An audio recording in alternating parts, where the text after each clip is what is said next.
Well, hi everybody, good morning. As you can see, I'm back on that chapel land and you can't keep me away, can you? But you know, you can't come on this land and just think, wow, there's some stuff happening here. God's hand's at work. Everything that you see and everything that you touch will bring a scripture to mind and bring a story of the Bible to mind. And I was here this morning and we're busy building a stone wall to hold back some of the parking area. And so much stuff just jumped out at me. I mean, what about Moses when God asked him to go and free the Israelites? He said, well, I haven't really got the ability. And God said to him, what's in your hand? And of course it was Moses' staff. And that staff would go on to just demonstrate God's power.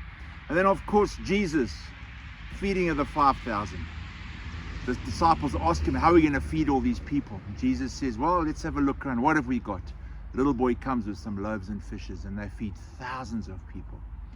I remember a story in 2 Kings, and the background to the story is a prophet passes away and his wife and 2 children are left behind, and because he's now passed on, she doesn't have any means of income, and she speaks to Elijah, and this is what Elisha, and this is what she says.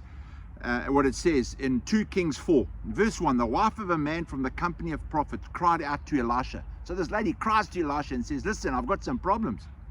Your servant, my husband, is dead. And you know he revered the Lord, but now his creditor is coming to take my 2 boys as his slaves. Elisha replied to her, how can I help you? Tell me, what have you got in your house? Your servant has nothing there at all, she said, except a small jar of olive oil. And then we know the story. Elisha says to go and collect every container you can find and start pouring oil from your little jar into these containers.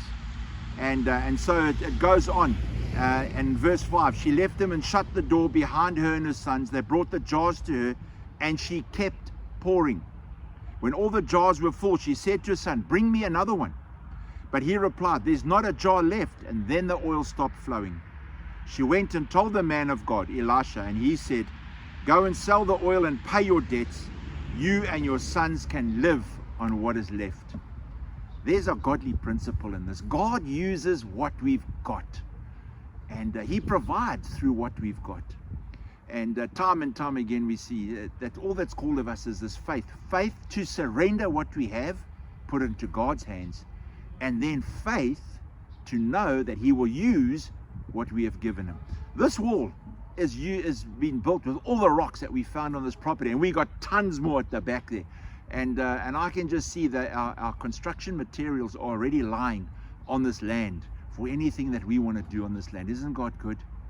Well, I trust that this ministered to you this morning. May God bless you today, and I look forward to speaking to you again on Monday.